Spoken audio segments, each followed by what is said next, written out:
Hello, I'm the Nostalgia Critic guy. Remember it so you don't have to. And welcome to another rendition of Old vs. New.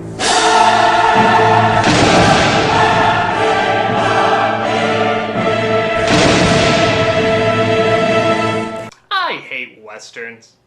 Well, except for Tombstone. That was pretty good. Oh, and Unforgiven, that's not bad. Oh, also The Good, the Bad, and the Ugly. That was pretty awesome. Oh, dude, The Searchers, now that's a classic. But luckily, this film has nothing to do— Fucking Maverick, man, that was a funny movie. Okay, there's a lot of good westerns out there, but nevertheless, this review has nothing to do with western— Fuck a monkey! Yep, it's True Grit, the film that launched a dozen Oscars.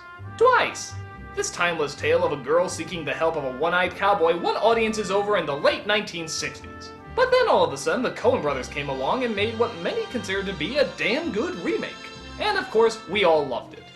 Why? Because it's the dude playing a cowboy! How fucking awesome is that? The dude abides.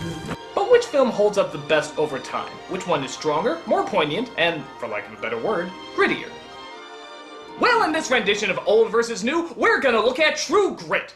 Or, as I like to call it, how many Big Lebowski jokes can I make in one review?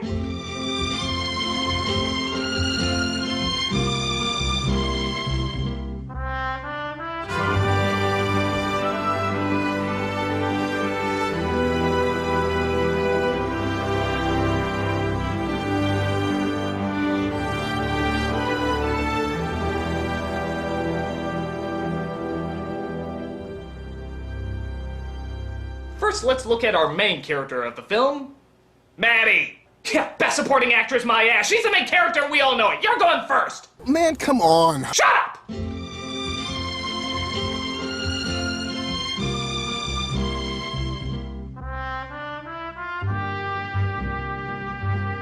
Something you're gonna hear me say a lot in this review is they're both really good. And both these performances are no exception. But they are different. The original was played by Kim Darby. She offers a determination and a great need to overcome her fears to get justice for the death of her father. When we locate Cheney, we can jump him in the same way, hit him on the head with sticks and knock him insensible.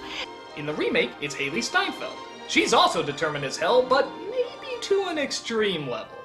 I mean, really extreme. When Cheney is taken, he's coming back to Fort Smith to hang. Now, I am to get Tom Cheney, and if you are not game, I will find somebody who is. I'm afraid nothing is going to be done about Cheney except I do it. Jesus. To the point where she doesn't even seem human. She's like an unstoppable vengeance machine. Not go back, not without Cheney, dead or alive. So this creates an interesting split. You have one performance that's determined, but also realistic, and even slightly frightened by the danger she's going to get into. His name is Tom Cheney. He's a whiskey drinker like you. Led to killing in the end. Now, if you'll just answer the marshal's questions, he'll help you.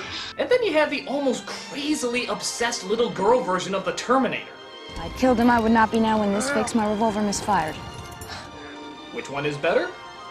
Well, the original version seems more realistic. You know that women, especially girls back then, were not often trained to go on manhunts. So her reactions to a lot of these grisly situations seems more believable. She overcomes her fear, but she shows that there is fear to overcome. The remake shows her almost as bitter and cold, and her lust for vengeance blinds her to anything else. She doesn't care what's in the way, she just wants to find the bastard who killed her daddy and see him hang.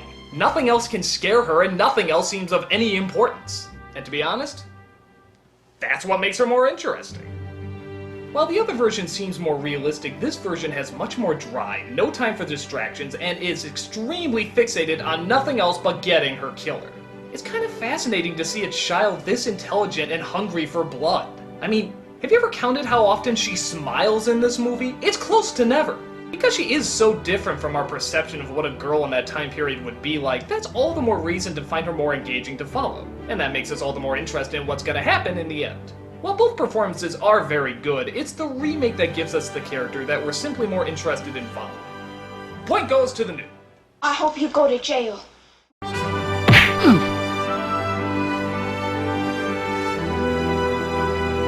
And now we go from cowgirl to cowboy. Who's better, the Duke or the dude?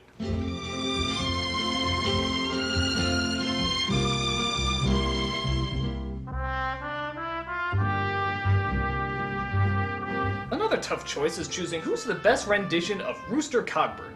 And to be fair, you can't really judge the performances unless you judge the actor's past. John Wayne, for example, is an iconic legend, but he was also best at playing, well, John Wayne.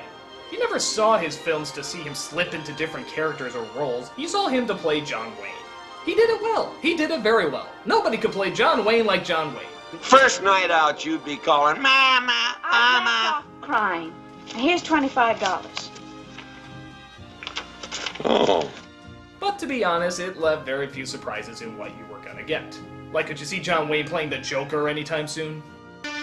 Why so serious? Jeff Bridges, on the other hand, has played many different kinds of roles. But, in my humble opinion, I very rarely see the character as much as I do Jeff Bridges playing the character. It's kind of like Kevin Spacey's acting. I'm always aware he's playing a part. It doesn't mean he's bad or anything, it's just I'm always aware he's playing the role. With the exception of a few parts.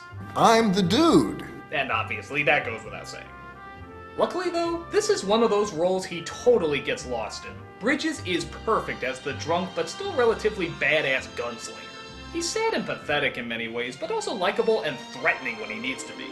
He was a perfect choice. With your revolver in hand, I did. loaded and cocked. Oh, if it ain't loaded and cocked, it don't shoot. But which one is truly the better character? Well, taking out the fact that we know we're going to be watching John Wayne playing John Wayne, it's still a good performance. He's tough, he's cunning, and he does whatever the hell he wants. Which means when he really does care for somebody like Maddie, it's all the more meaningful. They must have all been married men that loved their families, 'cause they scattered and run for home. Bridges is much more of a downer. When he gets drunk, he really gets drunk. And when he gets angry, he really gets angry. Nothing is really glorified about him apart from maybe his gunslinging. He's just sort of a lost soul who tries to do what's right. That is, when it's convenient. I don't believe in fairy tales or sermons or stories about money, baby sister, but thanks for the cigarette. But again, that's what makes him so interesting. His character is so confident in his abilities, yet so hate-filled when it comes to his life. He constantly abuses himself and cares little about his actions. Again, that's what makes his conviction to Maddie's case more engaging. But at the same time, he flip-flops, like anyone who's insecure or drinks as much as he does. Take the girl. I bow out. I bow out. I wash my hands. John Wayne is the hero. Sure, he's flawed, but we all know he'll do the right thing in the end. This guy is just all over the place, which makes him much more unpredictable. We don't always know if he's reliable, or even sober. When John Wayne gets drunk, it's cute. When this guy gets drunk, it's scary. The remake truly gives us the more uncontrollable hero, and because of that, it's more fun to see what he's gonna do and how he's gonna do it. Sorry dude, but in this contest, Bridges plays the more entertaining role. Point again goes to the new. I ought to paddle your rump.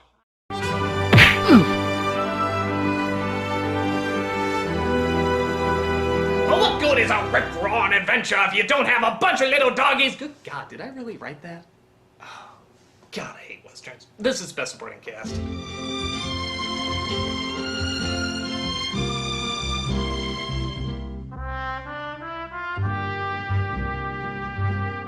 Now you'd think because this is a Coen Brothers movie, there'd be a lot more interesting side characters in this film. Hell, their movies practically star the side characters. But the original has some good ones as well. For example, we do see the relationship, though brief, between Maddie and her father, and he seems like a nice enough guy to go and be avenged. In the remake, you don't even see her father. He just shows up DOA. Characters like the banker are great in both movies, as they both give deservingly over-the-top performances. I would not pay $325 for Winged Pegasus. I wouldn't pay that for Winged Pegasus. But of course, the big focus is on LeBouf. LeBouf? LeBouf? Shia LaBeouf? I don't know. The other cowboy. The original is played by Glenn Campbell, while the remake is played by Matt Damon. Now, Campbell looks like he belongs in a cowboy movie. He looks naive, but nevertheless has some idea about how to take care of himself. Look at that big, dumb grin. How can you not like this guy? And you, dear lady, I find a sweet distraction, as I suppose most men do. Will you excuse us? While he does have his tough moments, his chipper attitude shows he's clearly in over his head. In the remake, on the other hand, Damon plays it a little different. He's in over his head too, but not in the same way. He's very by the book, and I get the feeling that he wants to be taken seriously. He wants to be the heroic leader, but he is nevertheless out of place. Well, why did you not catch him in Pine Bluff, Arkansas or Monroe, Louisiana? He is a crafty one. I thought him slow-witted myself. That was his act. It was a good one. Both are very effective and serve the story great. However, many argue that Matt Damon didn't belong in this movie, that he didn't look like the traditional cowboy character. But oddly enough, I think that works to the film's advantage. In many ways, he shouldn't be there, and when he takes off, it actually seems very fitting adding character. And I think that because someone like Matt Damon is playing him, that comes across much stronger. Again, kind of a tough call, but I think I'm gonna go with the remake.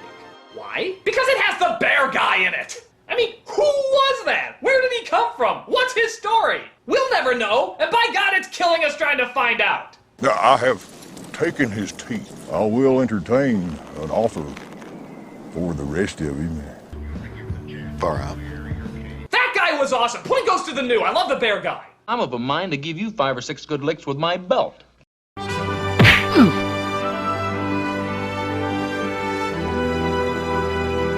And now it's time for the bad guys. The varmints that started this whole... Oh, God, just segue with the Big Lebowski joke. Human paraquat! Thank you. This is Best Villains.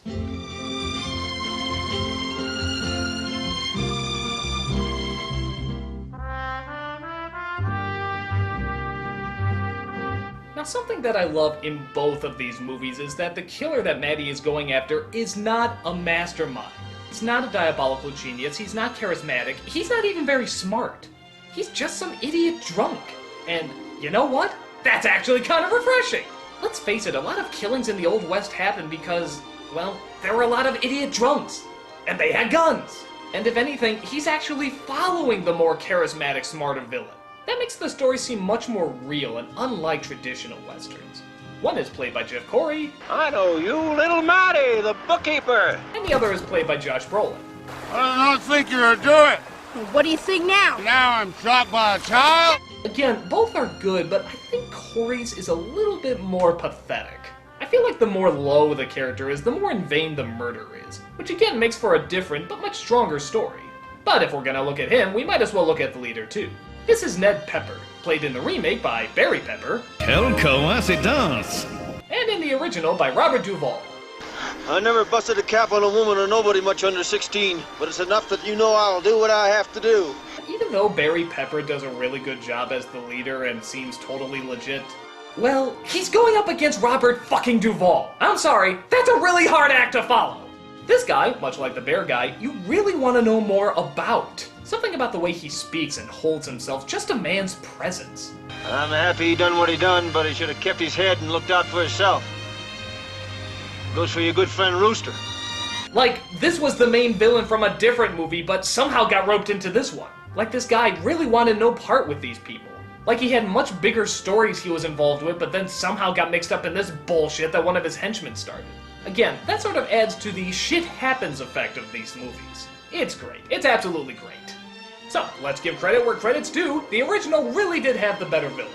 Sorry guys, you did good too, just not as good. Point goes to the old. Must think over my position and how I may improve it.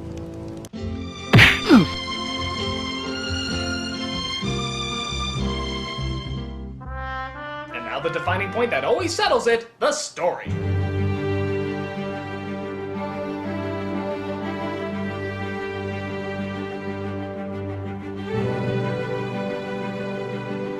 What fascinates me about this film and its remake is how different they are, and yet how almost identical they are.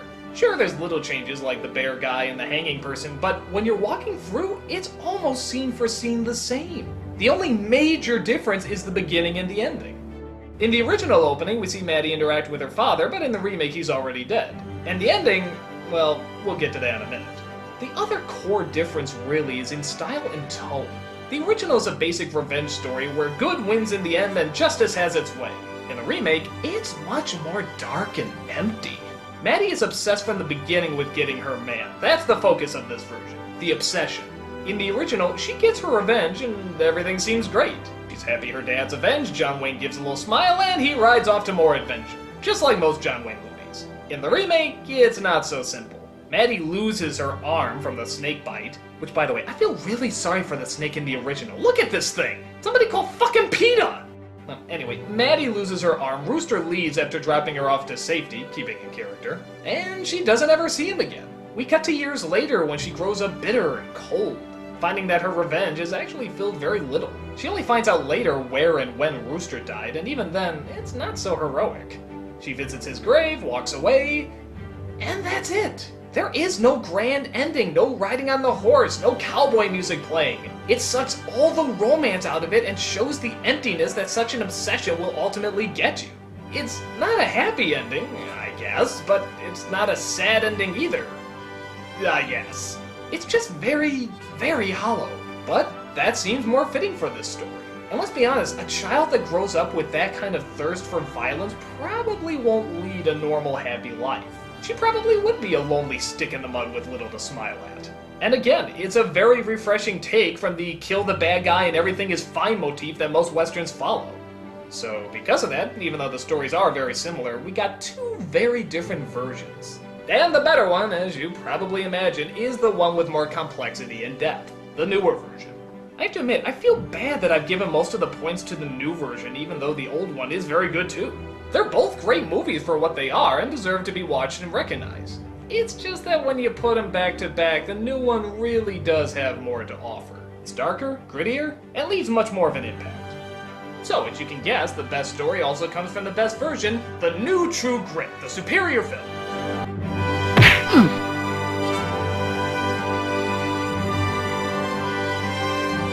So, thank you all for watching. I hope you had a good time, and, well, if there's anything I know how to do, it's how to end a Western. I'm the Nostalgia Critic guy, remember? So you don't have to.